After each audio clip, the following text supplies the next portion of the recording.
ఆంధ్రప్రదేశ్ ప్రభుత్వం భూముల రీసర్వే ప్రక్రియను పూర్తిగా రైతుల భాగస్వామ్యంతో పూర్తి పారదర్శకతతో అమలు చేయాలని కీలక నిర్ణయం తీసుకుంది.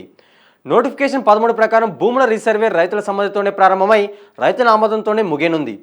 నోటీసులు జారీ చేయడం నుంచి భూమి కొలతలు వేయడం, హద్దుల నిర్ధారణ, భూమి హక్కుల ఖరారు అంటే రికార్డ్ ఆఫ్ రైట్స్ ఆర్ఆర్, పట్టాదారు పాస్ పుస్తకాల జారీ వరకు ప్రతి దశలోనూ రైతుల పాత్ర తప్పనిసరిగా ఉండేలా ప్రభుత్వం స్పష్టమైన విధి విధానాలను రూపొందించింది.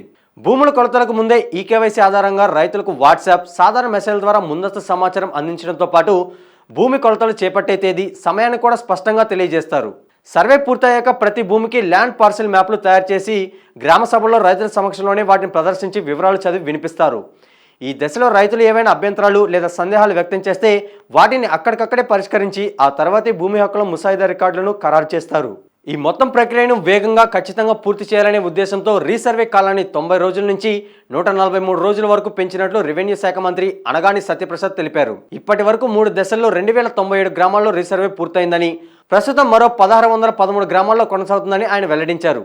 గతంలో నిర్వహించిన భూముల సర్వేలో అనేక తప్పులు జరిగి లక్షలాది ఫిర్యాదులు వచ్చాయని గుర్తు చేసిన మంత్రి ఈసారి అలాంటి లోపాలు పునరావృతం కాకుండా అన్ని జాగ్రత్తలు తీసుకున్నామని తెలిపారు.